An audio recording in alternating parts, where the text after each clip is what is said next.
start with roll call. Mayor Sherman. Here. Councilor Gorell. Here. Councilor Klinkhammer. Here. Councilor Lindstrom. Here. Councilor Spradlin. Here. Councilor Stroud. Here. Councilor Tyree. Here. Approval of the agenda. Does anybody have any corrections or additions to the agenda? Just one item, we might be skipping the executive session tonight. Didn't have enough time today to get those notes pulled together, so got other pressing items, and we'll reschedule those to the next meeting.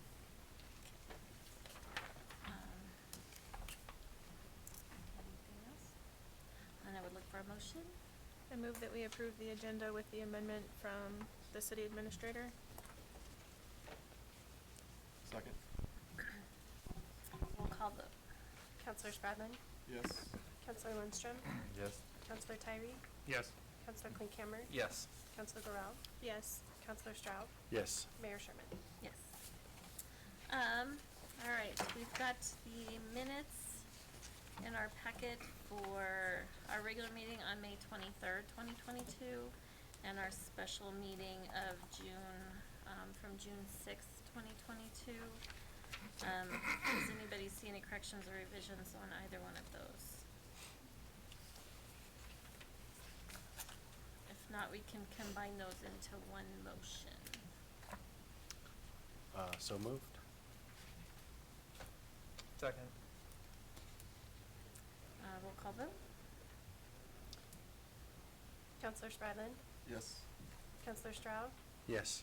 Councilor Klinkhammer. Yes. Councilor Gorell. Yes. Councilor Lindstrom. Yes. Councilor Tyree. Yes. Mayor Sherman. Yes.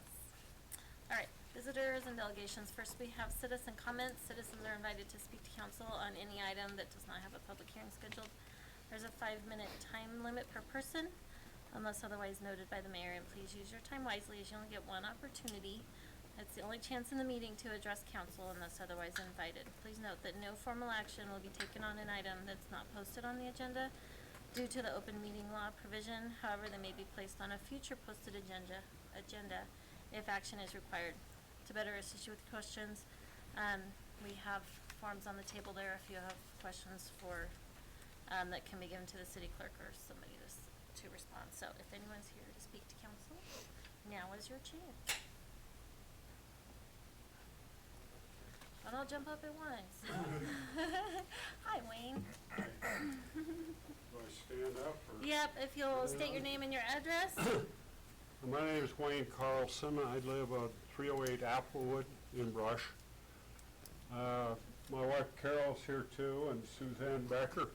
We're here just kind of to talk about the proposed Heath Becker disc golf course at the high school. I know there's some talk about the traffic patterns and everything else. The city is reconsidering whether or not to put in a street, at least what I understand. That's what I've heard. I just wanted to give you a little background on the Heath Becker Memorial Disc Golf Course. I know most of you probably knew Heath Becker.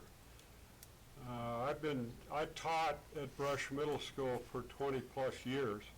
Heath Becker was one of my students back in 7th grade. One of the most gung-ho kids I ever had in class. He was on my football team, about this tall, well, this tall, and 100 pounds, you know, maybe, but man, he would take on anybody. A great athlete, a great attitude.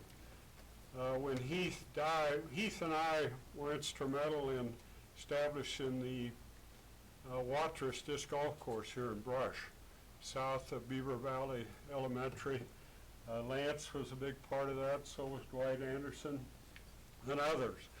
But anyway, Heath and I were probably the main players, the main promoters at that time.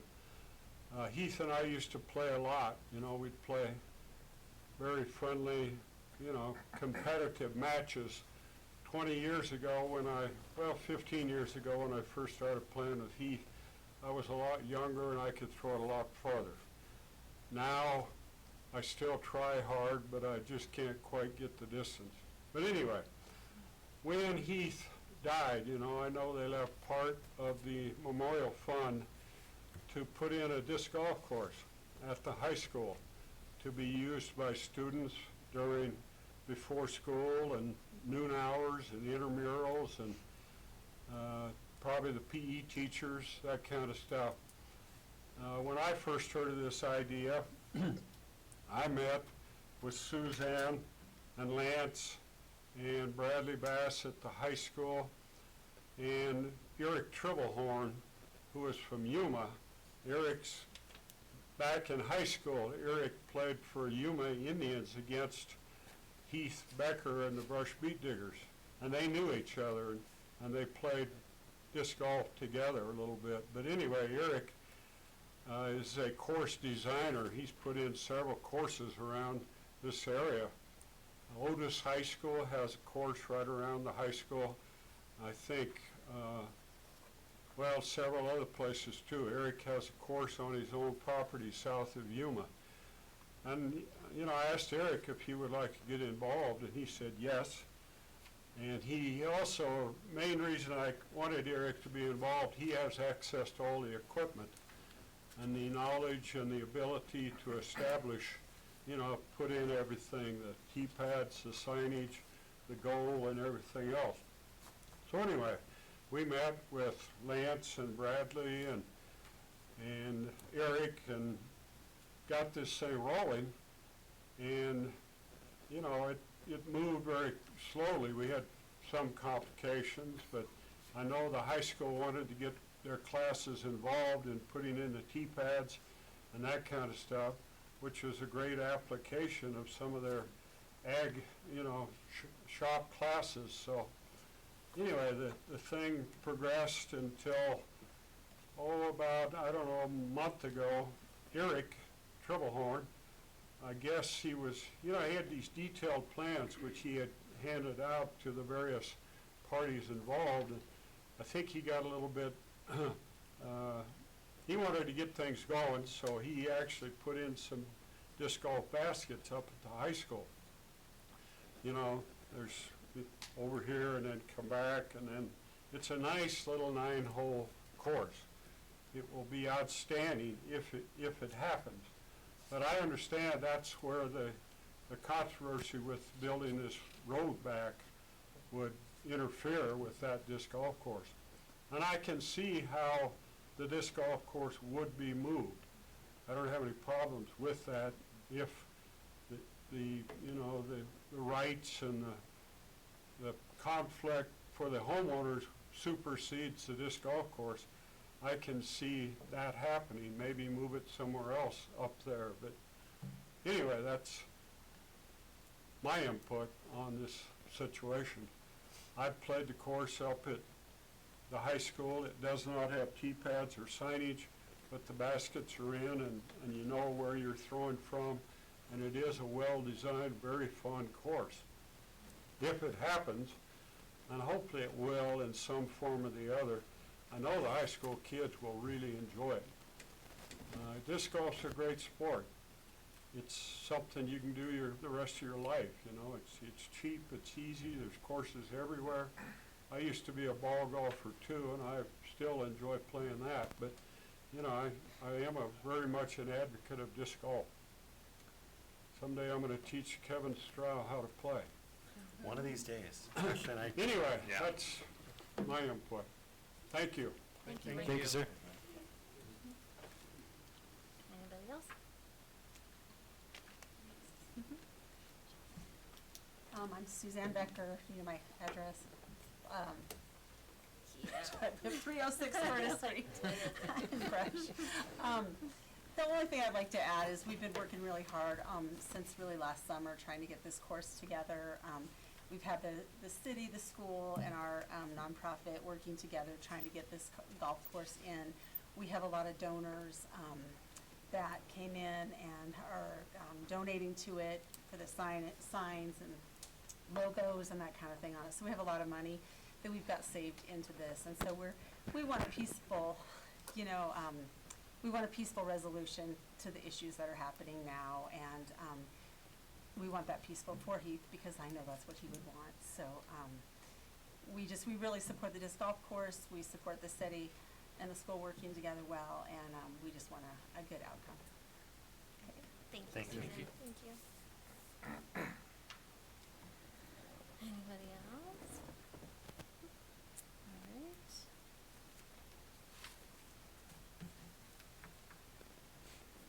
Alright. We'll move on to management items. We have the cemetery software proposal. Lance Schwait, Director of Community Services.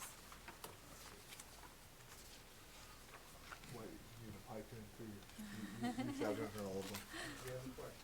All right, this past budget year, we had requested to get cemetery software for our, for the cemetery. We've actually had 4 or 5 city clerks, and each one will do the process a little bit different. And this cemetery software will streamline the process where once we enter it in, it accounts for 7 things that we would have to do in the previous way.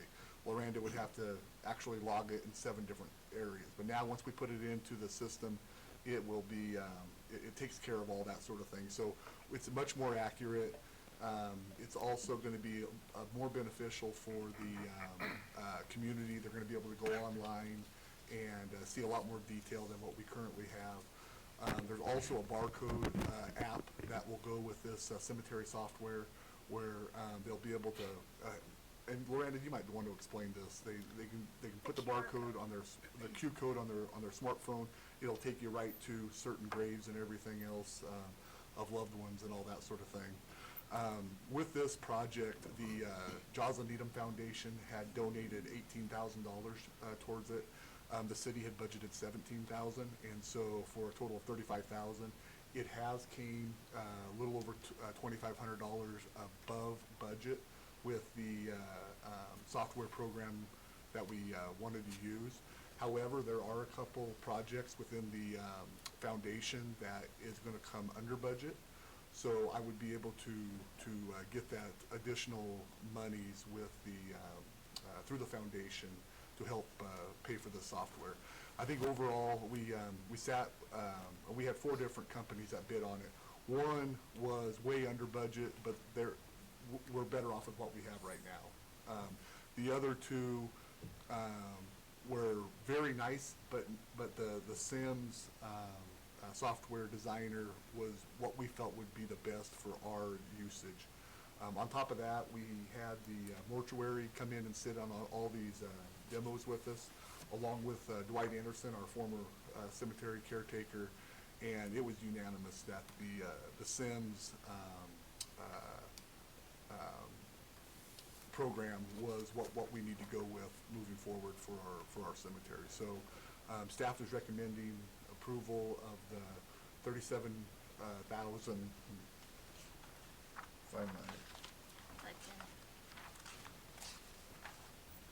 $37,510. There's also an annual maintenance fee of $2,600 for the software, and you're going to find that with any kind of software that you purchase, there's going to be an annual maintenance fee. So with that, I would just recommend that we get approval and we can start moving forward. We are lowering some of the costs also with that because we will try to do all the scanning in-house, which will save us some money in that way. So, could I answer any questions? Sounds pretty straightforward.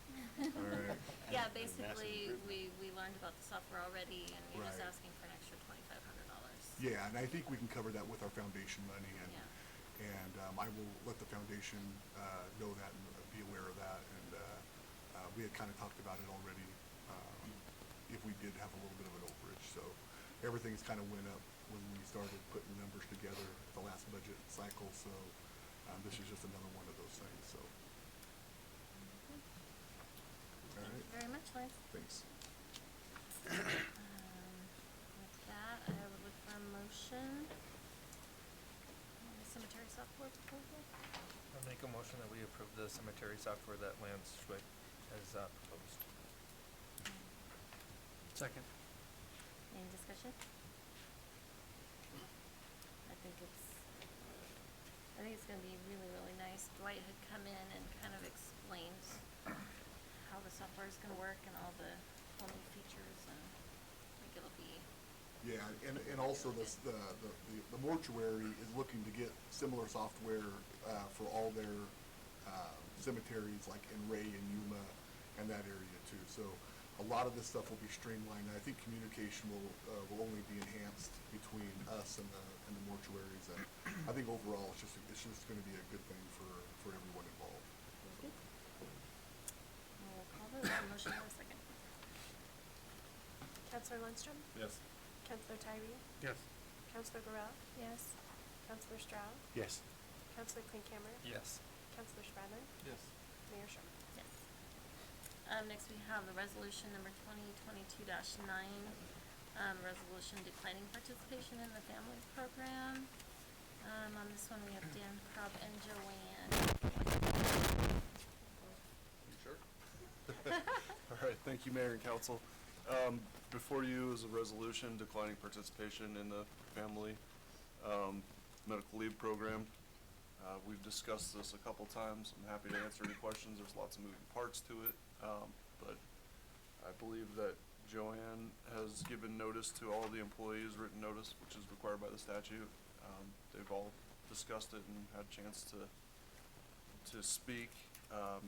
We should allow any employee or anyone who has a comment to speak before you tonight. But I believe all the cities I represent are declining this.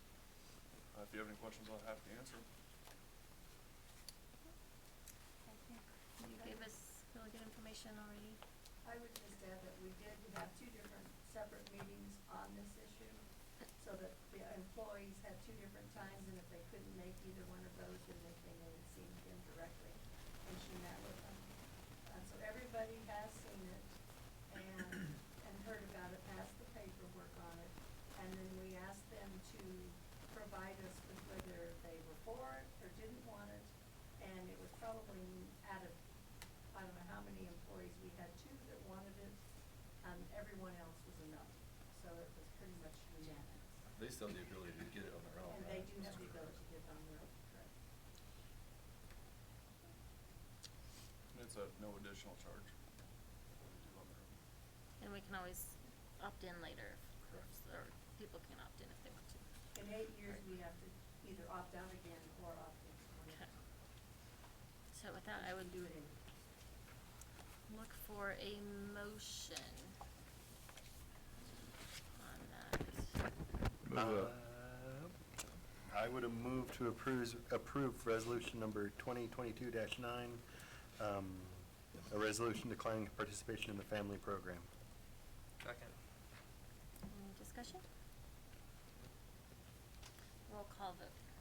Counselor Corral, Yes. Counselor Spradlin, Yes. Counselor Klinkhammer, Yes. Counselor Tyree, Yes. Counselor Stroud, Yes. Counselor Lundstrom, Yes. Mayor Sherman. Yes. And real quick, I just wanted to let you guys know is that Monty will be giving an update on the school, just the school ground stuff. We're not just ignoring you. We're just not there yet. Okay, next we have finance. I move we approve disbursements and payroll for May 23rd, 2022 through June 13th, 2022, totaling $536,358.68. Second. Any discussion? Roll call vote. Counselor Tyree, Yes. Counselor Klinkhammer, Yes. Counselor Stroud, Yes. Counselor Corral, Yes. Counselor Spradlin, Yes. Counselor Lundstrom, Yes. Mayor Sherman. Yes. Next we have staff reports. We will start with Tyler Purvis, Director of Community Development, Assistant City Administrator. Hey, your first council Welcome meeting, back, welcome. Tyler. Well, thank you. Thank you, Mayor Sherman. Good evening, City Council. Tyler Purvis, Community Development Director and Assistant City Manager. Just getting back in the saddle here. Last Monday was my first day back, so right now it's really just getting a hold of all the different projects, all the different moving pieces, and determine where things are at, and where we go forward from here. For those of you that don't know me, I have worked for the City of Brush previously. I was hired back in 2012 as the marketing specialist, and I worked on many, many projects from then up until 2020. And I was down in Pueblo West Metro District for the last 2.5 years working in economic development, land use, a lot of different components there. And this door opened up, seemingly providential, and so my family and I decided to walk through it, and so we're excited to be back in Brush, Colorado, serving our community here and working with you and staff who I've come to know very well through the years, so that's all I have to report. Thank you. Thank you. Thank you. Derek Voss, Chief of Police. Good evening. Just a couple quick staff updates. We had a CSO start, our second CSO started a few months ago. She resigned a week ago. Loved working here, loved the city. She had some things going on in her personal life and with her family that really kind of inhibited her from working full-time. So she stepped down. We do have an officer lined up to start later in July. Pushed his start date back a little bit because of a retirement issue with his current job. But he's excited to join us, actually moving to Brush or Fort Morgan very soon, so that's great news for us as well. And then just tip my hat to the SWAT team. We had a call last week in Sterling. Pretty high-risk incident. We had a man with a mental health crisis going on, fired roughly 10 shots at the officers during the operation. Nobody got hurt. Very happy ending, but I can't emphasize how professional our team was.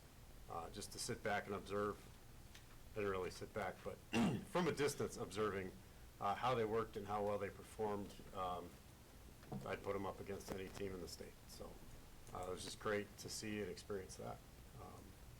So hats off to them. That's all I've got. Thank you, Chief. Thank you, sir. Thank you. Lance Schwint, Director of Community Services. Just a couple things. This past weekend, not this past weekend, but the weekend before last, we had our annual 24th annual Brad Amax softball tournament. The tournament's put on and it gives a local kid a scholarship to MCC each year. We ended up having 14 teams that participated in that. Our auction raised over $4,000 to help with recreation programs plus the scholarship. That went really well. This coming weekend, we have our Summer Sizzler, Jeff Mickey Memorial Summer Sizzler Baseball Tournament. We have over 21 teams that will be coming into town to participate in that at the softball fields and over at Sunset Park. So we're pretty excited about that. Looks like the campground's going to be full. A lot of campers are going to be pulling in, so we're excited about having everybody out here. And then the following weekend will be our 40th annual Brush Rush. So we're trying to get 300 to 400 people to participate in that, and that's held over at East Morgan County Library. So each weekend there's something going on as far as events goes, and we're excited about what's coming up in the future. Our swimming pool is going well. Our swimming lessons are pretty much full, so if you want to get in, it'd be good to give Verna a call sooner than later, because they are all filling up relatively quickly. However, our pool manager Dorothy has opened up private lessons, so if people aren't able to get into our regularly scheduled lessons, our guards will offer private lessons within our pool in their off time. So pretty busy, pretty hot, so things are going well. That's all I got. Thank you, Lance. Thanks. Thank you. Joanne Gosling, Finance Director. Just one quick item, and that's to let council know that our auditors, Laura Zalbo, will be here the 24th, 25th, and then the 27th and the 28th, or 28th and 29th, wherever those days are right in there. Thursday, Friday, Monday, Tuesday. They schedule 4 days, they'll probably only be here 3 of the 4, but they will be here, and we'll be moving forward with that audit. Thank you, Joanne. Loranda Packard, City Clerk. The only thing to mention tonight is the CML conference next week. I'll be getting an email out later this week with all of the information that attendees will need to know. That's all I have. Thank you. Dan Krob, City Attorney. I have nothing to report. And Monty Torres, City Administrator. Okay, I'm gonna start, this is gonna be a little different report than usual, and, we did have a meeting, the city council and the Brush School District Board. Few staff members from both entities were there. This happened a week ago. over at East Martin County Hospital. And I don't have every bit of the information I needed normally for a meeting, that I was proposing to have with Bryson. But I do have copies of his, in your packets, copies of Bryson's emails. He had some concerns and he wanted to ensure that those got to the city council. There's a few concerns in there, and normally we don't have the audience participate in this part of the meeting, but I welcome you, any comments that you may have. I have no issues with that. And also, if you have any questions about the road going through the area where you put the disc golf course, and anything else related to this. The good news is, although I didn't have a lot of time to put things together, timelines, etc., I can always do that for future meetings. But fortunately, at the meeting that we had last week, our third PowerPoint that we presented that evening, this is the third time that we put PowerPoints together just to cover what the violations were with the school district, with the road. They're all stem around land use violations, and there's a handful of those. And so I'm fortunate that I just put together this document, so I'm gonna paraphrase out of this because I know that the council's been part of it, but it'll give those in the audience kind of an idea as well. I was hoping this to be a very short report, but with the emails, a lot of questions kind of came up on my end as well. So I just want to make sure that I can answer almost anything that I can tonight, hopefully avoiding another special meeting or another council work session. So I'm going to go through this kind of quickly, but I think I can hit on certain parts that will educate everyone. So the first couple items I'm going to mention is that there's a non-compliance with the city land use and planning codes. We've worked on those for about 4.5 years. We got to what we thought was a resolution about 2.5 years ago. And where the disc golf course is located now, or part of it that I've seen put up, there's supposed to be a road that goes through there. That was the original plans. Those are the plan sets that are sitting out here. So you can just get a real quick visual of what it's supposed to look like. My understanding, visiting with the engineer, was that road, that's the road that used to always be there. That same road was gonna be there, just resurfaced, made nicer. ADA crosswalks were gonna be put in to where people would cross, that road going on to West Avenue. There's gonna be a 4-way intersection there. And that was gonna lead up to the secondary campus. And it was gonna be a real wide sidewalk so kids could walk down that sidewalk, all the way down to West Street. And then traffic from where the parking is at today, that could still continue out to Hospital Road. That's the original plan that we were all in agreement to, and we found out about 2.5 years ago, I believe it was, that for some reason it was left out of the construction, and that road was removed. So, since then, about 2.5 years ago is when we start having more discussions, how do we resolve it, because we started getting some questions and concerns from citizens in regards to the traffic flow. Also, we were relayed information about some of the congestion internally around the school district, the secondary campus. And so we started up those discussions 2 to 2.5 years ago. And once we started those discussions, not only with the city staff, but we also had other letters that we sent to the school district from the mayor and I. And from that point forward, it's been a very slow process in getting to where we need to be in compliance with the land use regulation. At the meeting last week, we simply went over what the site plan review was, how we go through the site plan reviews, but that's a perfect example that's sitting on the desk there.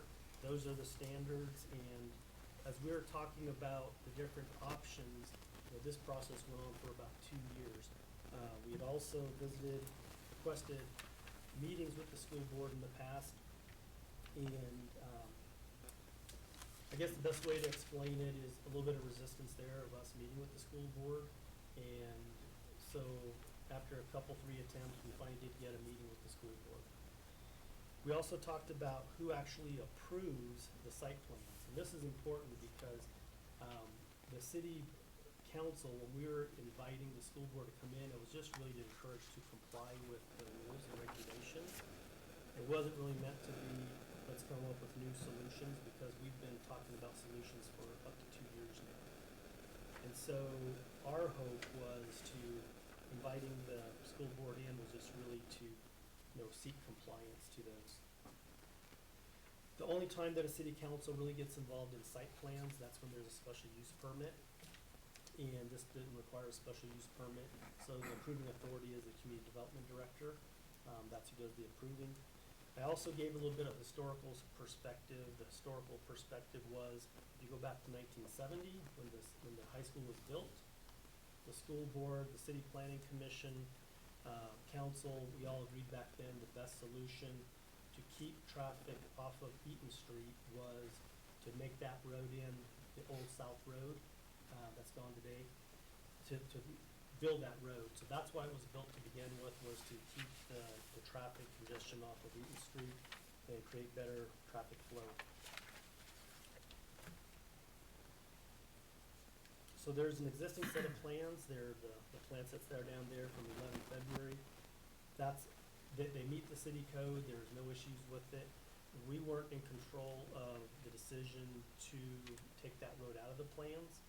And there's different views on why it was taken out, but that was essentially the least expensive option would have been just to leave that road in. And so anything that you do today is probably going to be more expensive than that option. And, but that's something that the city, it's not our decision on that piece, the financial piece of it. Ours is more in regards to the traffic flow and how things work in that area for the safety of the kids, safety of the drivers, and long term, what's gonna happen to traffic flow out in that area. So one more slide. So our purpose of that meeting, and these are the same slides that I covered that night, was encourage the school district to construct the engineered plans, the ones that we had. The school district did request or wanted a review on an additional bus route to the north. So that's where some of the discussions were. The buses are going over a gravel road where the old Wolf building used to be located to the north. And the city's fine with putting that bus route up there. We don't have any issues with that. You just have to go through the normal site plan review that's been done in the past.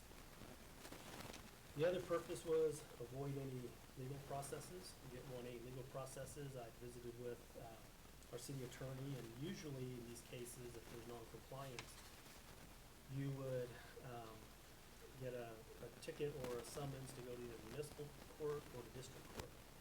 But being in a small community and wanting to work together, I mean, that's the last course of action. So we wanted to just encourage getting that street constructed. We also want to save staff time, because when you look at the number of work hours put into this by the chief of police, the public works director, the past two community development directors, city administrator, spend a lot of time. So the last thing we want to do is waste more staff time and resources on this. And we also want to save money too, because when you go back to the drawing boards and hire an engineer or consultants again, every time you work with these engineers or consultants, the dollar figures add up pretty quickly. So we think that there's a pretty good set of plans that are in place. So we're hoping not to do a lot more with this except for get compliance to save everyone money and time. And then we also talked about it's important to ensure that the city code is upheld, because we have developers all the time coming through, and it's unfair for everyone to, if one person has to follow the rules, everyone's got to follow the rules. So we can't, for one, change the rules. So that's why it's important to uphold those city codes. Now, the conclusion of that meeting was, and this is where any of the council members can correct me if I'm wrong, but a couple things. One was we were going to wait until the 21st. The 21st when the school board was going to meet, and they're going to appoint a person to be on the committee for this working group. And then the city was going to have Chief Boss, Dale Kohler, our public works director, Tyler Purvis, now that he's here on board, myself and Chad Cox at Western Engineering worked on this and review everything one more time. The other thing that we're gonna do was get a traffic engineer, that was requested or encouraged by Chad Cox, someone who specializes in traffic flows, things like that. And one of the requirements is a traffic and pedestrian study. And so we wanna relook at that and see, is there anything that we're not seeing? But the city's perspective was the best option to address traffic flow and really spread it in different directions so it didn't create issues today as well as tomorrow, was to put the South Road back in and then allow for the bus traffic to the north. And there are some other options that the school district had thrown as potential options, and so we're willing to look at those again. But after the 21st, the plan is to come up with a scope of work with the engineers and the traffic consultants to relook at it again. And the other thing is, little confusion, but we did have some discussions about emails and getting copies of emails to the boards and council. And I think, Kevin, you might have asked that, and after the meeting, we talked about it, and you didn't know how much work was gonna go into that. No, I said that was cool. Give it to me, please. Yeah, so we can generate all these different emails, and that's easily doable. But most importantly, tonight, I wanted to address, some of the emails that Bryson had put together, because there's a few questions in there that if you read them without all the background information, it's hard to understand all of these. And this where I need Bryson's help, because I tried to put the notes together. Where should I find them all? And the main topics that Bryson was asking for council's comments or overview on. Hold on, it's here.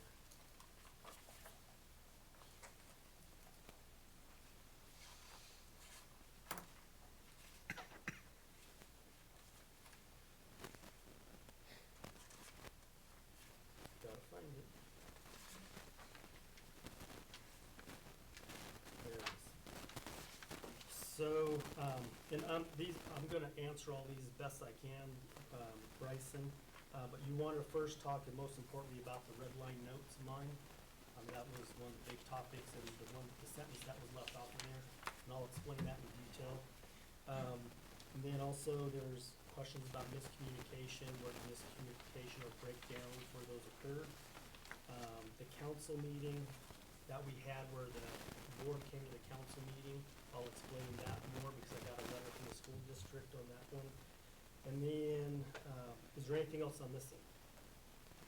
So I'm trying to save us an additional meeting, and I was trying to do this at a staff level, but then with all the emails going back and forth and Bryson coming in, I shifted my plans from preparing for water discussions to this, just to get this one off the table. So, Well, I think I can simplify this, Monty, and make this very simple, okay?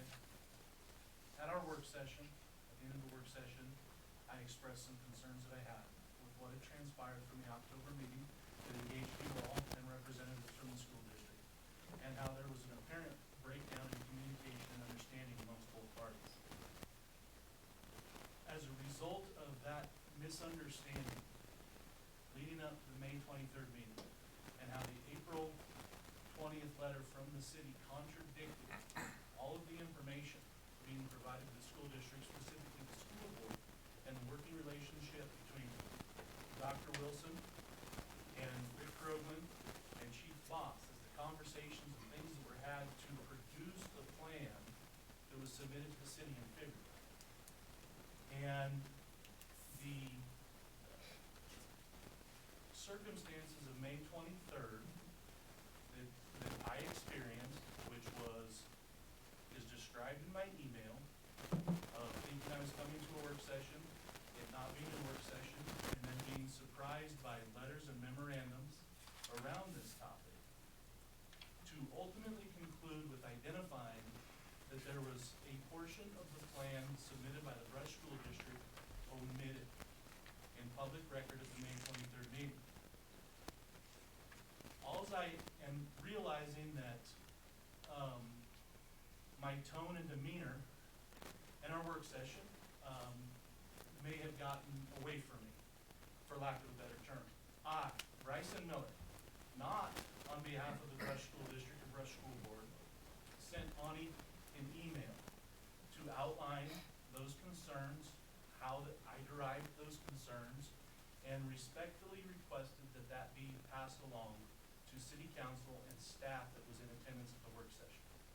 I was under the understanding, and if anybody needs to correct me, please feel free, that the sentiment of all was that to eliminate these miscommunications and misunderstandings and stuff moving forward, that we would have inclusive and transparent communication moving forward. Unfortunately, I believe that we find ourselves in another unequitable situation because my original email sent on June 8th and all subsequent emails have not been provided to you, the City Council, until you showed up tonight, unless I'm incorrect there. I think we received it last Thursday. Last Wednesday or Thursday. One, but you didn't receive any of the additional ones, correct? They came today. Anything that came today, we wouldn't have gotten until today, but They're up here. So my initial and your initial response from Thursday, they received last week. Okay, all right, well, that's not how I understood it in the email, so thank you for that correction.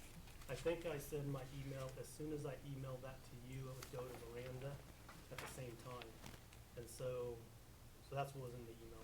I go back and it's not relevant. It's really not relevant. This is very simple. My main concern is how and why there was a portion of that plan omitted. And how that, if it ties into any of the breakdowns in communication that have transpired since October. And I want City Council to perform their due diligence in oversight and accountability, put that to bed, and we can move on. Can we do it tonight? Cause I think I've got everything you're asking Well, for. Monty, as long as we can be very careful not to convolute it with specifics or discussion about plans that were submitted and this and that, and what's going forward, and what's went backwards and stuff, because I'm here as an individual. I'm not here as a school board member representing the school board or representing the school district, so all of what you just did prior, I hope was for these fine folks, not for me, because I will not engage in those types of conversations. I think when we left the work session, we had a very inclusive and good plan moving forward together on this, and I don't wanna convolute that. I just want simply my concerns to be addressed. I have a lot of confidence that a lot of you sitting up there as city council members understand exactly what I'm saying, what I'm getting at, what I'm requesting, and we don't need to make it any bigger than that, unless it needs to be. And I think we'll be able to identify that once you have the option or the opportunity to review the entire email thread. And I don't need any more or any less. So you're okay with, we did get the information out in a timely manner to council. That was one of the things you asked for, right? Yep. So we just demonstrated that. You asked about the, at one point, feeling a little blindsided at the last meeting, you thought it was gonna be a work session, not a regular council meeting. But I do have the school district letter requesting it to be on, city council. And just so you understand, there was a request to be at the city council before city council at 5 Let me o'clock. clarify. In my email, what I referred to as being blindsided with was the memorandums and letters and the markup of our plan. I'm gonna talk about that next. It was not provided. Yep, I'll talk about that, the next item. So this right here was the request for 5 PM. Visited with the city clerk, we visited with the mayor, and 5 PM wouldn't work, before the council meeting because some of our, council members weren't probably gonna be able to make it at 5 PM because they worked. So we said we asked Bill if it could be 6 PM. And it was amenable, the school board was amenable to the 6 PM.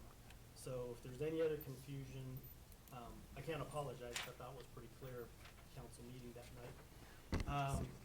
But as far as the packet, one of the things that happened, we get the packets out the week prior. We try for Thursday if we can.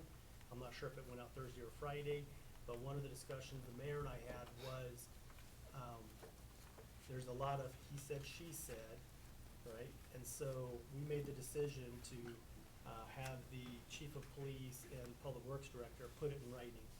Because I was gonna present that, but I'm not the one, I can't speak for other people, right? So I'd rather have it in writing versus something someone said happened or occurred, I don't know. So that was our decision to make sure it was in writing, so we put it in the packet. So that was not meant to go to everyone else, because we'll get to the real purpose of that meeting in a moment. So, actually, I'll do that now. So the real purpose of that meeting, and this is the memo from that night.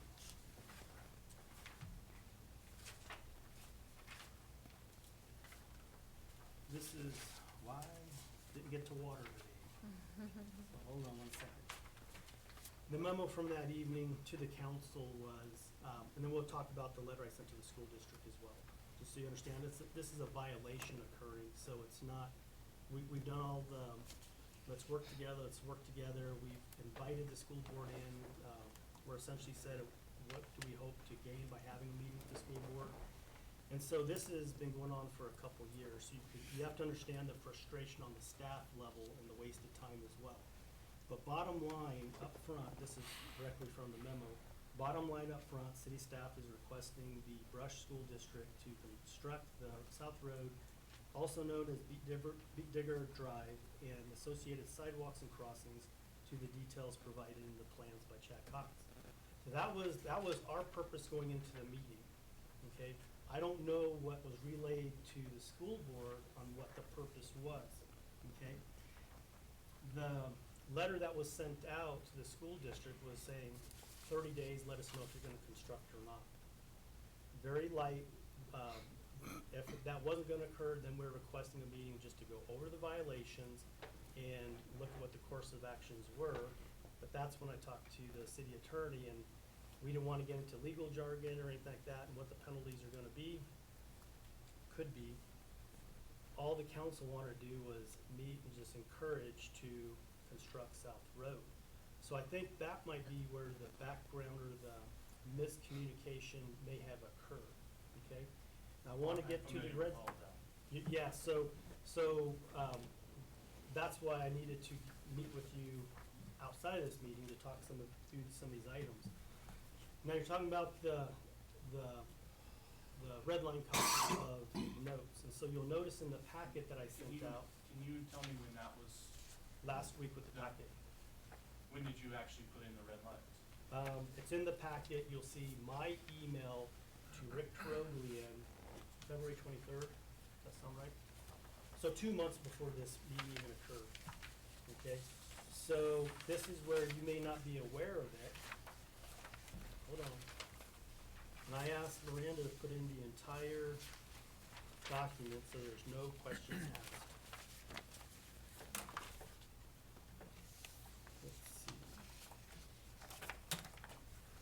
February 23rd. And you're referring to red lines, what? The ones that you were saying I left the last sentence off. You did those on February 23rd. So right now, we're trying to figure out why the part was omitted from their plan, right? Correct. Right, but the plan wasn't submitted until February 25th. So whatever we received from Bill Wilson, that's when I did this for Rick Troglian.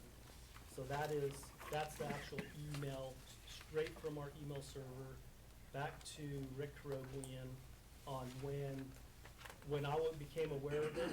Okay, so let me clarify. Right, and then I'll explain. What you were telling me is that prior to the plan being submitted on February 23rd, you had acquired a copy of the plan through Rick Troglian Bill Wilson sent it out.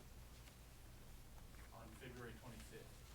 There may be other ones that may not be aware of or aware It's in of, the I'm not packet. sure. But that's the one that I went through my email server and pulled out, and I will explain what that is for.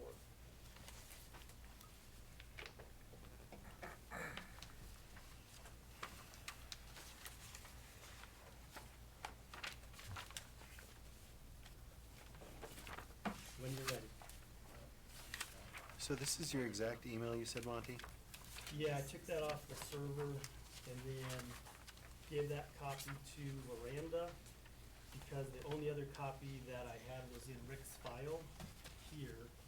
And then these were when Rick and I were conversing about the, what we had received from the school district. And so you said the red lines are you? There's a combination, some could be from Rick, I can't remember because it's been long enough ago where I put some red lines together, sent them to Rick. He had his laptop in his conference room, and so that's where he and I were talking about it.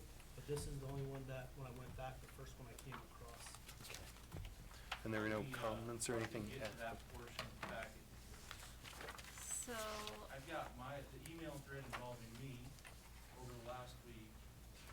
page Is it in everyone's 24, Yeah, I've got it. page 24, and I can see where his red line is, but I can see where you put your comment in, The red. where he's saying that that sentence got taken out. The very last sentence. Yeah, So the attachment is actually dated 2/22/22. So that was sent to, I'm assuming Monty or Rick on the 22nd. I think he sent it to everyone. Okay. This is a copy of,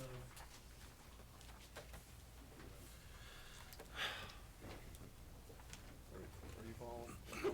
So this is number 5 that we got. And this is number 5. This is number 5, they're saying all this was omitted. You have to look for the one that has Rick's email in, or my email to So this Rick. doesn't look to be like nefarious. Just two different copies of the same plan. But even the red line responses that came back don't include Flip the two more rest of that pages, paragraph Bryson. 5.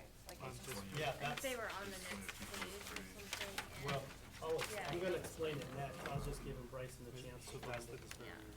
Yeah, so this is the one we got at the council meeting that the board was at. That was sent on the 22nd of February. email page. That one.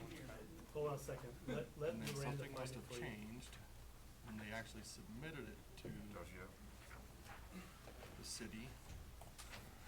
Work. and just they for my added a bunch. clarification purposes, Monty, Okay. this 25 red and line, where 34, the first okay. red line states the city staff has concluded that to be compliant with code, that red line copy, those are your red line comments back to the school district back in February, to be correct, to make sure I'm understanding what I'm looking Yeah, I at. sent that to Rick, and I'll Okay. explain that in just a minute. So these are your red line comments to Rick, not to the school district. Right, cause I'll Okay. explain all of it in just a minute. As I was seeing that, I thought it was because there was just a little page there in the middle of my email thread. Yeah, and so I told Miranda to put it exactly the way that it came off of my email server. So if there's a gap in it, it's exactly what it was. But I'll explain more here in just a second. So this is where I think a disconnect has occurred. I believe from this plan, it's indicating that it appears everything's rosy without my red line notes. Everything was working great, but it was not from our perspective. So when I saw this, I just made notes, red line notes for Rick, so we, at a future meeting, he and I can go over those. So now let's go why it's in the packet. And essentially that's what it is. I was worried that it was gonna be a discussion like started about he said, she said. So I was hoping that those letters that we put in the packet would resolve any of those type of comments. So those were put in the city council packet that evening. To make life easy for myself, because we spent so much time and 2.5 years on this, I just grabbed the notes that were easiest. Wait, and that now wait a meant- second, is it 2.5 years or 4.5 years? Just for Oh, clarification. 4.5 years of resistance, 2.5 years of the most current. Okay? And that's why I wanted to do this kind of off the record in a working session, so these discussions didn't have to be broadcasted. That was my request to you in the emails. So, You'll be, in city council, you'll be able to see my response as to why I didn't think that was in. so, we'll go back to the emails in a minute. So that was the only purpose. Now, why the other the one sentence not there, I couldn't tell you, Bryson, but that wasn't the purpose of the meeting regardless. We were at kind of an enforcement issue at that point to start resolving it from there. All we were doing was asking can the school board comply with what was already planned and scheduled for that piece of property, the traffic piece of it? That's fine, and this conversation has provided some insight in regard to, now knowing that I need to identify, what email was sent by Rick to Bill prior to submission of this plan. And I will do so, because what you were telling me is you did this red line markup on February 23rd. On February 25th is when Bill submitted the plan to you and Rick, and also included the school board representatives that were part of the October meeting. And so, we will identify, where the disconnect is there. Once it's because, this red line markup, and I would have to study it again, if that's the same red line markup that was provided by Rick, then there's some questions to ask. Yeah. Right off the server, and I'll ask, our IT guy to pull it off of Rick's end too, just so it's clear what happened that day. It's perfectly fine. Now, back to a point you just made, understand that you might say that that wasn't the purpose of the meeting, and that's fine. But understand that my concern was that this was part of the packet and made of public record. And it is not accurate. It has a portion of a paragraph that is omitted. And the sentiment in my email states that I feel that, some of the prior, conflict, maybe isn't the right word, around this topic, raises the hair on the back of my neck, because it's extremely convenient that that portion of that paragraph is removed. That's what I'm asking city council to understand and. I think it's pretty apparent that it's not a nefarious thing here. I think Rick or Monty, I'm not sure who, got an email from Dr. Wilson with the smaller paragraph, and then when it was finally submitted, whether that be after the red line stuff was given to Dr. Wilson or not, it looks like more of a clerical error than anything here. But that paragraph, to me, in my opinion, doesn't change the outcome of this whatsoever. While if there was something nefarious that had happened, it would concern me. But I think at this point, even the addition of what was put in there still doesn't address what the staff has asked for, which is the South Road be put back. And I think here this basically just And I'm gives them. not trying to convolute the two, okay? I'm here to express concern about breakdowns in communication in a document made of public record to the best of my knowledge. Now, let me clarify, Justin. What I think I just heard you say is that you believe that the original plan, prior to its formal submission, was missing the entirety of paragraph 5 on the second page, and that's why it's missing in the red line markup? What it appears to be here, which we can get to the bottom of a little further through emails, is the plan was submitted and then changed.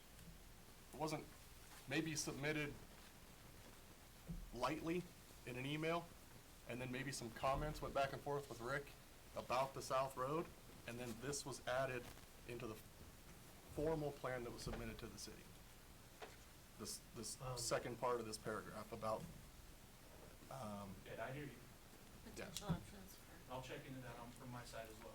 and let us know what you find. Yeah. And And that's, we're and that's all all, I want this to be. I want this to be open dialogue. I wanna make sure that everything's on point here, and then we can move forward. my biggest concern is I don't want this to detract from what the goal of the entire Exactly. meeting was. Exactly, and then once you have a chance to review the email thread, you'll know my sentiment is 100% in line with it. Okay. I also agree. A big thing that was said on your guys' side was we're starting fresh, right? We're starting right here, we're moving forward. So I don't think that affected anything here. I could be wrong. We're starting fresh. You guys are dealing with our staff, taking care of it, moving forward from here, man. That's how I feel about it. As it pertains to how the school district works with city council and city, not city council, I learned the other night in a work session, that's not your role.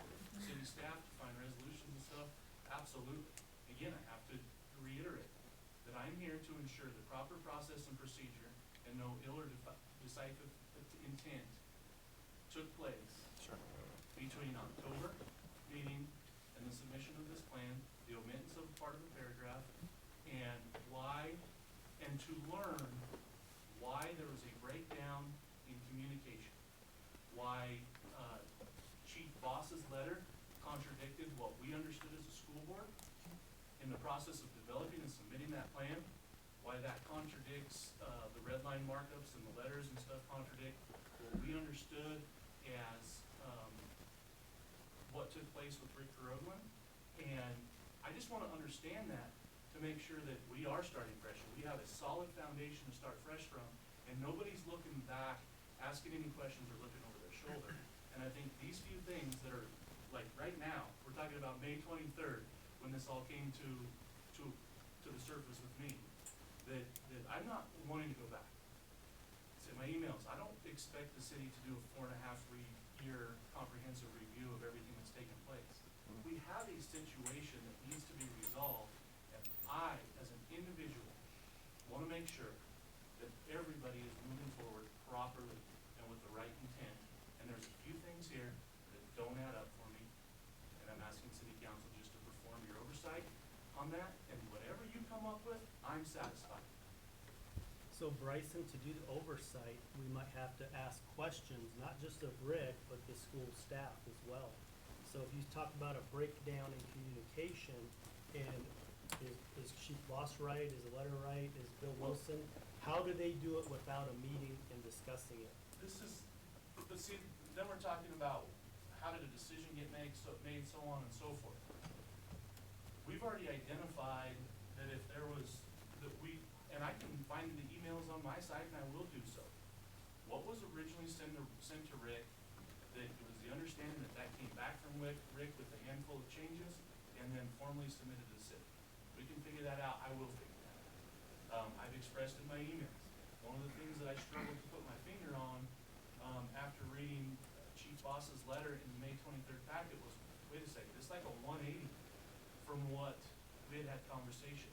Why is that? And I thought that the best way to do that was to provide an email thread, to provide an email synopsis of my concerns and what my thought process was that would be forwarded to everybody. And anybody who had questions, comments, or input on that could simply respond appropriately, that be to you, Monty, and then you forward it out to everybody. And a lot of this could have, without even this situation, could have been dealt with, I believe. But how do you do it, Bryson, if you're using Chief Boss's, his point of view on the road versus Bill Wilson's? You say there's a discrepancy, right? So how do you resolve it without going to Bill, going to Chief Boss? That's why I was trying to get it to be a staff level discussion. That's what I was attempting to do in my email, was lay that concern out and my understanding of that concern, and it be out for everybody. And if Chief Boss decides, hey, the way Bryson understands this is not how I understand it or what took place, he can simply respond in the email and say, hey, this is what you need to know. Well, and that's where my suggestion And to I have, don't know why we can't do that. to have a meeting with everyone at the exact same time, on site, to look at your plan, because Chief Boss might have some concerns that don't include what Tyler has for concerns, that don't include what Dale has for concerns, and the conversation back and forth is real easy to get construed when he had a conversation with Bill, Dale had a conversation with Bill. So you need the 5 people that make this decision in a room so that there are, and it needs to be recorded. They're not, minutes, something, so that there's a record of this. And that takes all of that, And the challenge of this is we keep jumping back into the process of making decisions associated with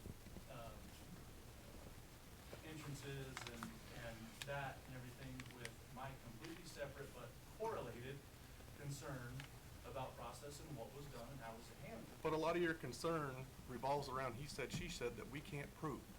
So if it was a verbal meeting between the chief and Bill, it's Bill's word against the chief's word.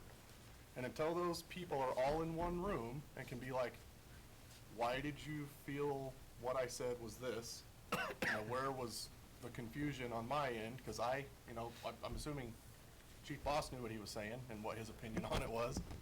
So I think this is just a really hard issue for us to handle when it's all a he said, she said issue and there's no record. If there's emails, that's great, then we can get the emails, but Well, the breakdown is the fact that it was 5 different conversations with 5 different people and there's not a single record of any of it. It's just what Bill heard or wanted to hear, or what Chief Boss said or wanted to say, or Dale or and we're Rick or. going to eliminate that moving forward Yeah. in our dealings to resolve the issue. Okay, because we've already established, there will be no more of that individualized conversation, which is why I rejected the idea of myself meeting with individuals around this topic, because that completely contradicted what we all discussed as how we wanted to move forward, and I wasn't gonna do that. Yeah. To you all, or to the balance of my school board, I felt like that was out of line with what we had discussed and agreed upon. Sure. And so, again, though the topics are correlated, they're separate. Yes. And we all understand, that there's been, a significant amount of heartache and negativity and things associated with this and stuff, and I'm just here to ensure that there's no ill intent to this point, and I'm not talking about over the last 4.5 years. I'm talking about what little bit of information, and I think my points in my email are very direct and to the point, and there's only a handful of them. I'd like you guys to do your due diligence to make sure everything's on the up and up. I would like somebody to be able to identify, and I will pursue it from this angle. Maybe I can identify it on my own with the new information I received tonight. But at the end of the day, I have to know why that portion, that paragraph was omitted and then made a public record. I would like to say something. Firstly, at our meeting that we had between the two boards, I did not feel in any way that your emotions clouded your judgment or your ability to perform that evening. I felt that it was very well handled. But what I am going to say about this is right now I feel like we are on a witch hunt, and it's completely contradictory to what we agreed to in that meeting. In that meeting, we agreed that we were going to go forward. You, as a council, or excuse me, as a board, we're going to appoint someone to meet with our staff so that we could move forward and make new decisions and make new processes and make, come to codes and agreements. Right now, I literally feel like we're playing a blame game. I feel like we are doing a witch hunt of who said what, who did this. I also agree with Justin that I don't feel anything nefarious occurred when it came to the omitted paragraph. I think it was pretty clear from the red lines that all the suggestions were omitted because the only thing acceptable was to put in the South Road as it was stamped and engineered plans. I really feel like if we are going to make any progress, we need to stop hunting for what happened in the past, and we just need to move forward. We need to sit down with new council, with new school board, and have good conversations on how this code violation is going to be resolved. We have got to stop with the witch hunt. I agree with that 100% on that area of the topic. It's gotta stop, And I know because that I you have were- a moral obligation and as a citizen of the United States to demand that things are handled properly. Yes. And there is a formally submitted plan that was made of public record that had a portion omitted. And I understand I that, want to however, understand that formally how submitted and plan why was not and an ensure that there was no engineered, ill intent it was involved. not an engineered and permitted, stamped, approved plan set. Something was constructed in violation of city code. That in and of itself is tantamount to anything else. So the fact Okay, that, and we're talking about different things here. I understand that, Okay. and We're it just could've- talking Make sure about we the don't cross the line. transparency. Yes, you're a concerned citizen wanting to make sure that city council is getting all the information. I feel like And I our think staff has we've- done a very I good think job we've of addressed communicating it. with us. And things will, we'll make sure that nothing was missed, we'll get all those emails. I know Lorraine and Monty are already on it, and Quiet Kevin guy has wants something to to say. speak. So I I always have to wait till the end, and then we're getting ready to move on, and then I have something to say. I'm so sorry. No, go It's ahead. about the only time you can get a word in, though. I didn't say that. So, That's what I felt. you always hear negative things about witch hunts. But what about good things about witch hunts? Just kidding. So I just want to throw just quick opinion out there. The reason I wanted to kind of get past, the heads of us get past that was because things weren't accomplished and things were turning into a, I don't know, a polite way to say it. What's a nice way to say pissing contest? A he said, she said. He said, contest. well, I like it. We're going to use that. Urination competition, that's You what see, it is. maybe. Which was not productive for anybody. We're failing our taxpayers, all of our taxpayers. So towards that end, just data point for everybody here. I happened to be in Georgetown on Friday. We were going to Salt Lake City, and we stopped and I went to see Rick and make fun of him in his horrible office. But just a data point to put out there as we're working through this, it seems that his opinion on all this stuff and your opinion on all this stuff are very different. What he was trying to accomplish, or what, I'm not going to speak for him, but it seemed they were very different goals. So I think that's kind of interesting when we're looking at all this. Obviously, if he wants to say that, we'd have to reach out to him or whatever. But I think that is fascinating when looking at this, and it kind of lends a little bit of depth to some of this. So that's just me thinking out loud. I want to let everybody know that I had that conversation. But then we're back to he said, she said. We are, absolutely. We are, We got but his work too. Yeah. And his notes. that's fair. And he drafted the letter. Well, so, But we can, that's why I wanted to do a work session, special meeting, to bring all the paperwork, because I think the paperwork's more important at this point versus he said, she said. Well, and if that's what you all choose to do, that's your prerogative. Okay? I'm not here to say, this is how you need to go about it, this is what you need to do, you need to invest your valuable time in 4.5 years of reading emails and this and that. I don't think that's the intent here. I know that's not my intent. I'm talking about very recent and specific concerns that I have. And no, I am not on a witch hunt. My hope is that through this, you guys are able to determine that everything is on the up and up. We can all slap hands and smile and move forward in a progressive and beneficial way. But at the end of the day, there are some things that do not align that I would like cleaned. and I know I agree with him. And from this standpoint, I think oversight, I'm gonna say oversight and transparency yet again and again and again. I think that's an important aspect of this, and as leaders, I think it's important to know what's happening underneath us and how things are happening and what's happening.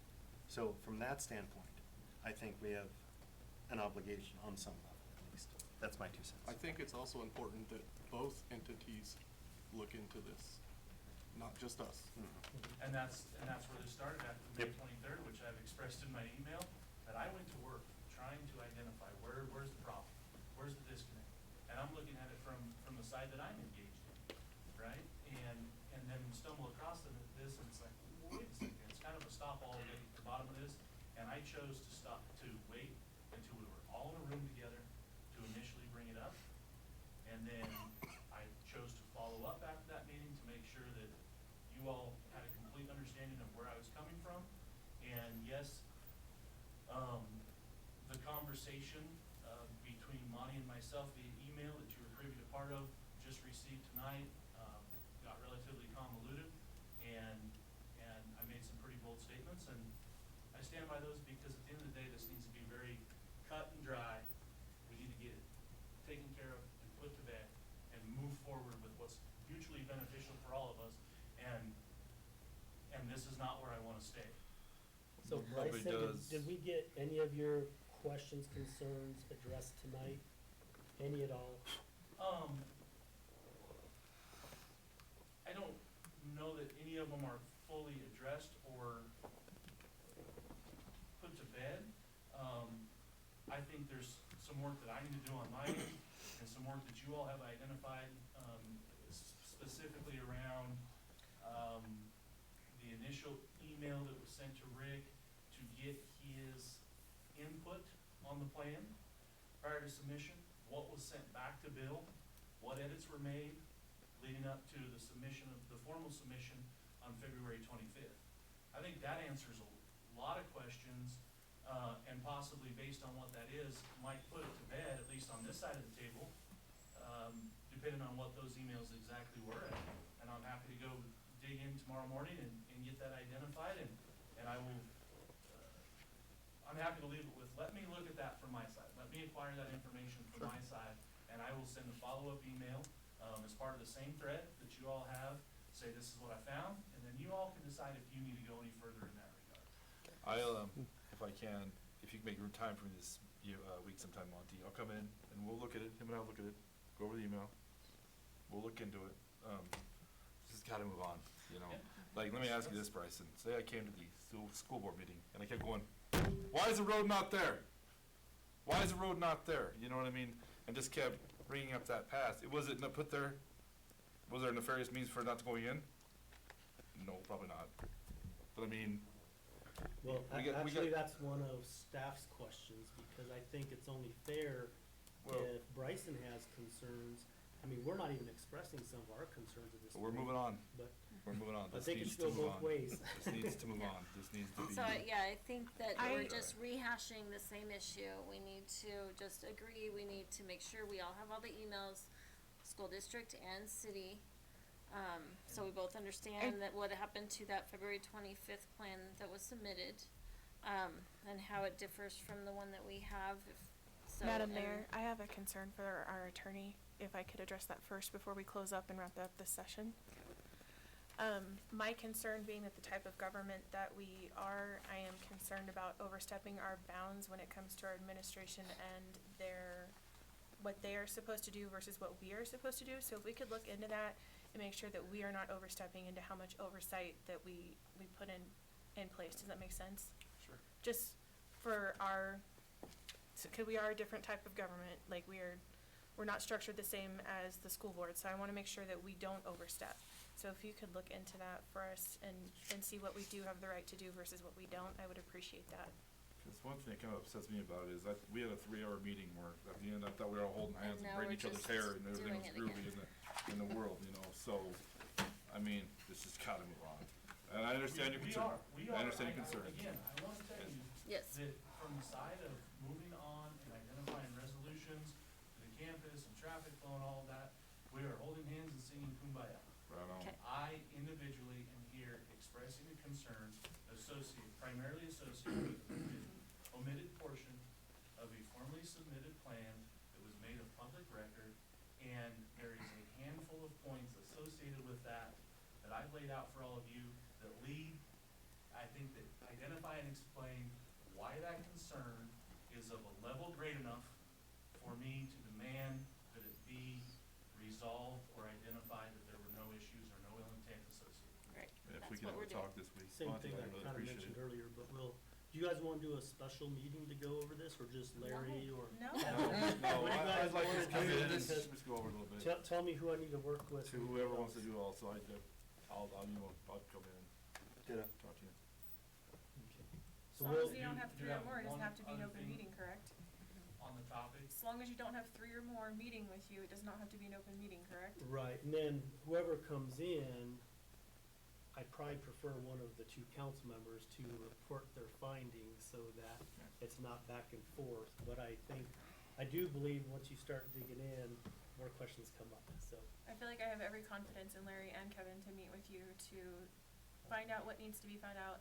I feel like less hands in the cookie jar, so less people in the room will be able to be more productive, and I'm sure that you guys can come to some great conclusions. And I do think the vast majority of this is gonna be on Rick's computer, so that's where we'll get with Tyler and see what can be found there, and then Moving we'll call forward, you I'll be guys in busy. as soon as we can. Let me get back this. out of that. I want to read all the emails from both sides before I have any conversation about it. Well, I think both will probably, as soon as we get the information, we'll get it out to you guys. Okay. And then you guys. Yeah, I wanna schedule read the everything meeting. before we go through it. I appreciate you coming in, Bryce. You can always come to any of us. We all know each other now, so, I mean, if you have any concerns, by all means, man, you know? One specific question I do have, and maybe you're the one to answer this, is what is the process to rectify that public record to ensure that, what was made a public record on the 23rd is corrected with the proper copy? It's already in our packet, by the way, so. Yeah. So It it's largely been depends on, kind of, in this case, specifically the sequence of the emails. I think once, and you're probably actually in the best place to figure that out, to see what was submitted in what way. Well, I mean, I have that, cause the. I guess the Realizing question, that there was a preliminary email sent, which does not contradict what I've been told, by school district staff, understanding what that exactly was and all those things, we don't need to beat that dead horse. Sure. But So, I believe the official submission of the plan was February 25th. That email's in here, in this packet, and I don't think anybody would argue with that, because that was the formal submission of the plan. And that copy includes all of paragraph 5, what was in the city council packet on the 23rd, which was made a public record by going into that packet, omits that portion of paragraph 5. And again, the reason I'm here is from a moral standpoint. What's right is right, and public record should be accurate, and I've respectfully requested that whatever is proper to correct the public record be done. so by process of including it in this council packet, does that correct the record, or do we need to take a specific action in order to correct the record? so that is one way to do it. You can make a motion to verbally accept this one and say that was an error or whatever. I would almost caution you against doing that until we do get the emails and say, yeah, you know, Rick sent on the wrong one, or whatever happened. I don't know, I haven't looked at it, but, yeah, inclusion of that version in this would go to address your concern. The So- other issue that we're gonna end up with is, anytime you submit a document to staff or the city or anything like that, it's subject to the Colorado Open Records Act, meaning it is open for public inspection. So, I get where your heartburn is coming from, but just know that that was submitted at one point to Rick, and it's probably, discoverable as well, so.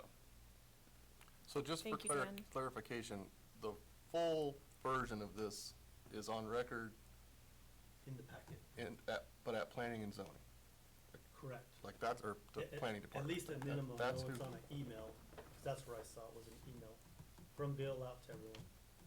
So if anything, do we just need to correct the minutes from the meeting to include the correct packet?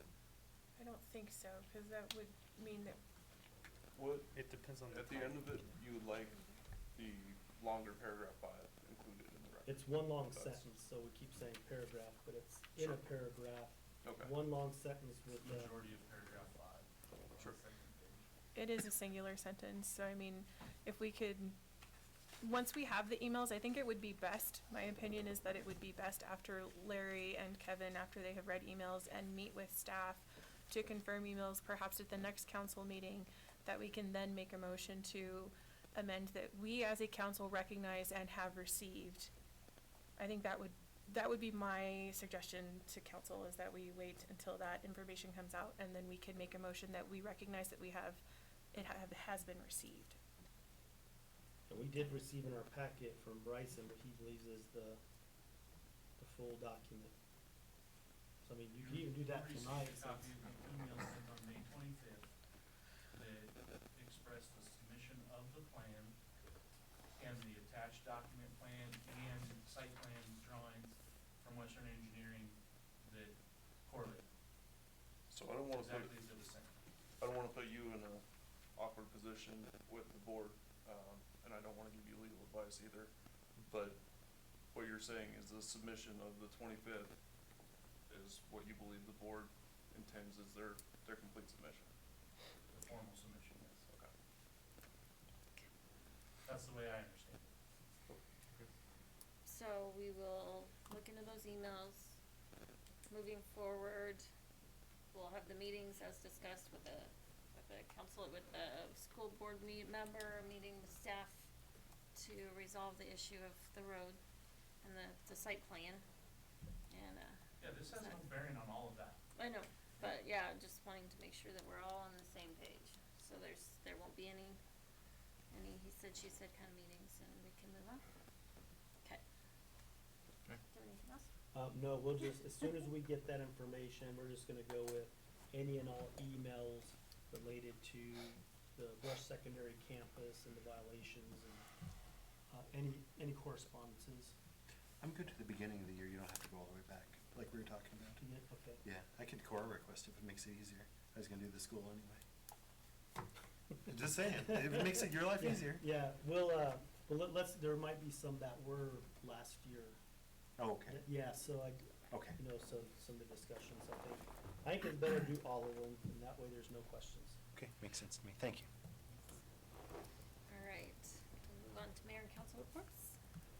Any councilors with anything to report? I do. I had a citizen come up to me, and they were concerned with, on Railroad Avenue here, across the tracks, heading east. There's no, I guess what's happening is when the train shows up, people are just busting down that road, down that dirt road to try and beat the train. There's no, laugh at Joanne's guilty. I tried to get it passed, and then Joanne started laughing and made a mockery of your request.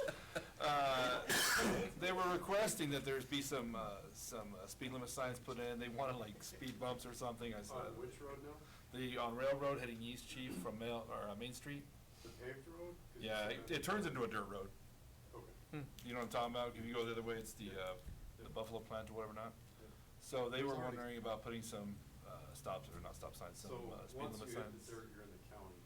Right, but they put on the paved roads by all those streets, if we can get something Is done that the one there. with the two massive dips that if you hit it at about 20 miles an hour, it'll tear your bumper off? Apparently they are, because she said they just fly by. When they hear that train coming, man, That's they like just try and, airborne they try and cars. beat it down that road, so. You got built-in speed bumps there. Holy cow. I'll tell them, Councilor Spread calls you a liar. That's what I'm I'm not saying they're not flying through there, just doing it, don't care about the car. But they were concerned if we can maybe get some speed limit signs or whatever, so. I have something, I guess, if no one else is ready. I have one. Go ahead. You sure? Yeah, go Okay, ahead. well, I wanna change things onto a lighter note. We've had some pretty brutal meetings the last few weeks, whatever. I wanna say a huge thank you to Dana. I went into the bank the other day and she addressed a concern about the South Platte apartments, or whatever you wanna call those back there. And, she was very concerned about residents being kicked out, put on the street or whatever, and we sat and we kinda kicked the can around a little bit, and Dana really stepped up, and we went and actually met with Brittany over at South Platte, asked questions. Pam from Rising Up, she actually came in and talked to me at my restaurant one night about everything and her concerns about the homeless here between Brush and Morgan, and that there is no homes or housing coming available anytime soon for anybody. So Dana and I, we went and talked to Brittany to see what we could do, how long could they stay there, things like that. We even went to, the roadway, and was trying to see if we could find some type of homes or hotels, whatever we could for these residents until they could find something. Me being on the Brush Housing Authority, I did, reach out to Lindy and Sherry at the Housing Authority, trying to find some home or apartments, whatever we could do. And as of yesterday, I did hear good news. We got one family that does live in those units approved to move into Brush Village. So we were able to get at least one family a home to move into before they are completely kicked out. So thank you, Dana, for, stepping up. You're welcome. Thank you for hanging in there with me. You're welcome. And I'll speak more on that once after else. So also on a lighter note, while I understand that mutual aid is something that we just kind of expect in a county, and it's something that needs to be appreciated when other first responder departments step up and help us. As many of you, if not all, are aware, we did have a very large fire on Thursday that, according to the Brush Volunteer Fire Department, was approximately 25,000 to 30,000 hay bales on fire. And when I say it was a large fire, I mean it was a large fire, and I know because I was there, because I took pizza to our firefighters that they paid for. I did not pay for. I do not want credit for that. But what was really amazing to see was that the fire departments were not just Brush. These were all of our departments in the entire county. So that's Wiggins, Hillrose, Fort Morgan. I remind everyone these are entirely volunteer departments. These people gave up their time to come to this fire, and there's no pay for that, for the hours they spent out there. But what's more, Logan County came. There was Sterling, there was, I believe I saw a Crook shirt, like, there were a lot of departments there. And so I really want to make sure that we as a city, because it was within our city, express thanks to all of those fire departments for coming out and helping to contain that before it spread, because it's really dry. And it just takes a moment for a spark to catch through a field, and we've got a lot more on fire. So I just wanted to say thank you. Can I follow up with that with a question that you just reminded me that I asked a while back? Joanne, I don't think you were here that meeting. Tad was here. Can you give us some information on what our firefighters receive in retirement? Once they're retired and at a certain age, they receive $260 a month. And then what does that cost the city?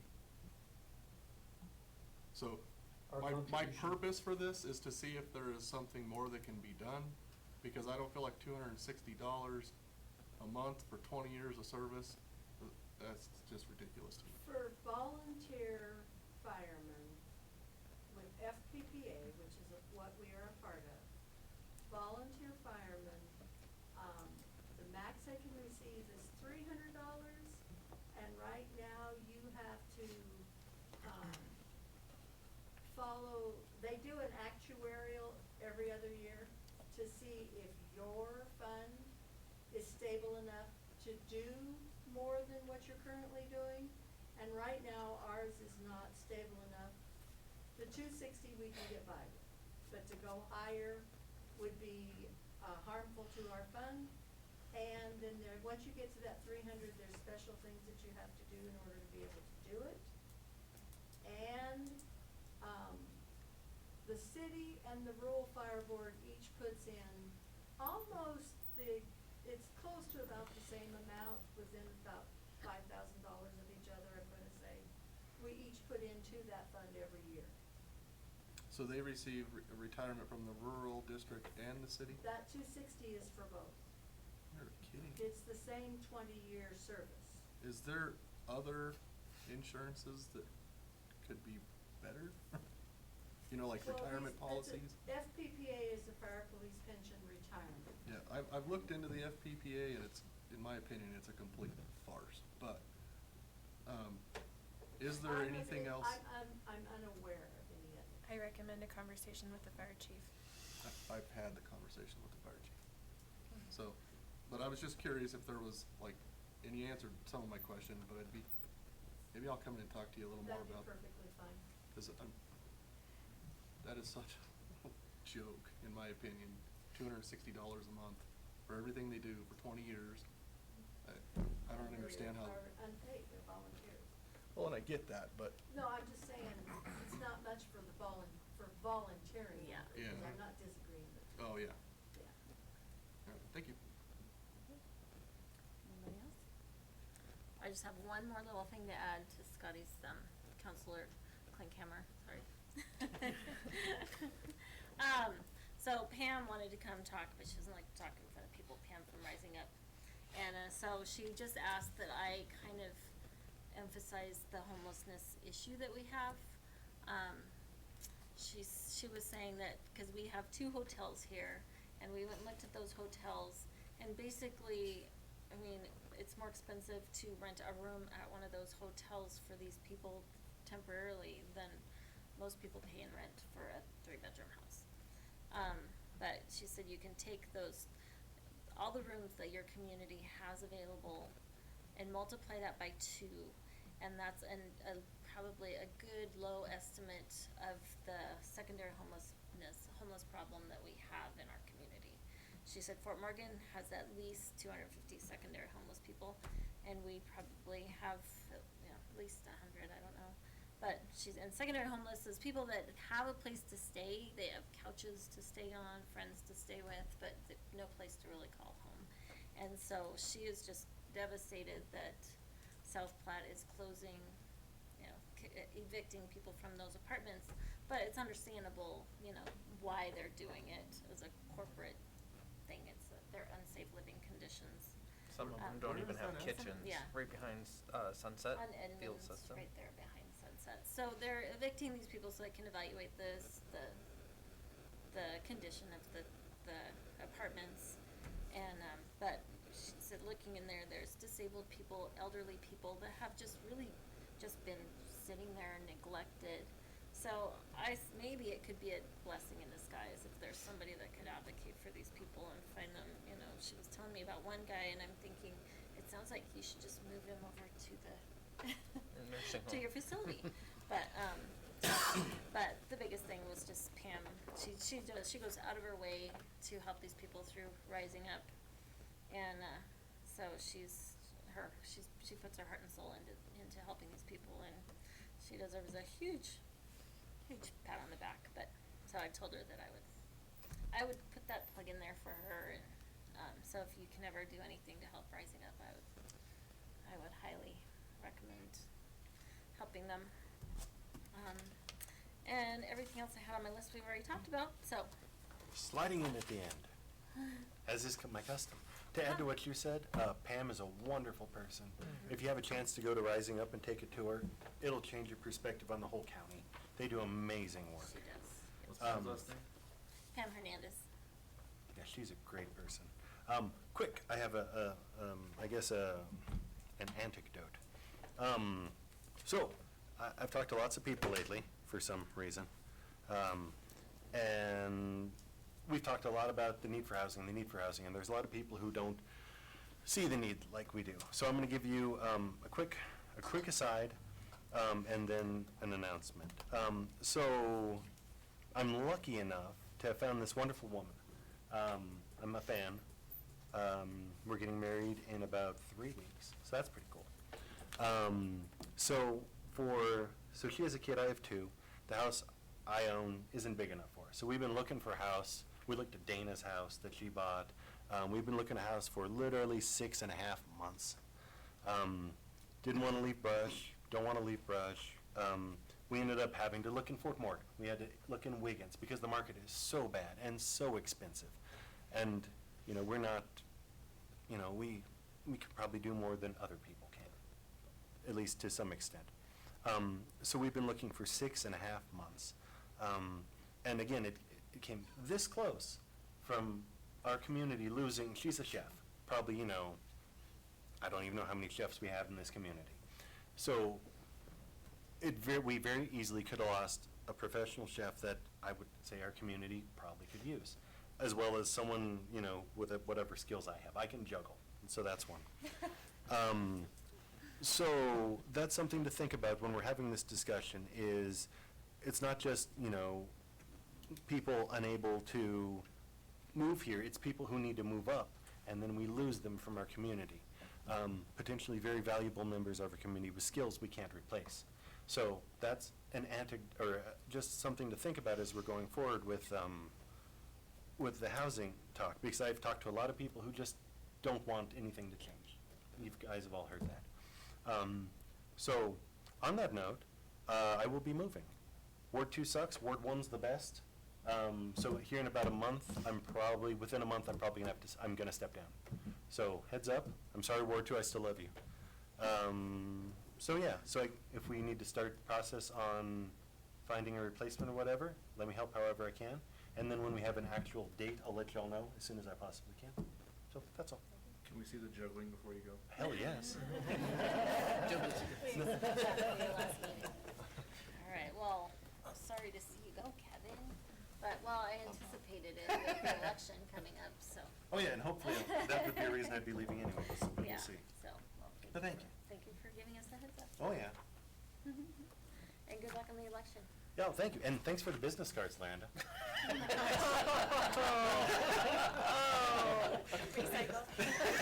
Sorry. I'd just still hand them out. Take that, new lady. If there is, does anybody have anything else? If there's nothing else, we are not going to do our executive session, so I will adjourn this meeting and move into our work session. We're gonna talk about some recreation.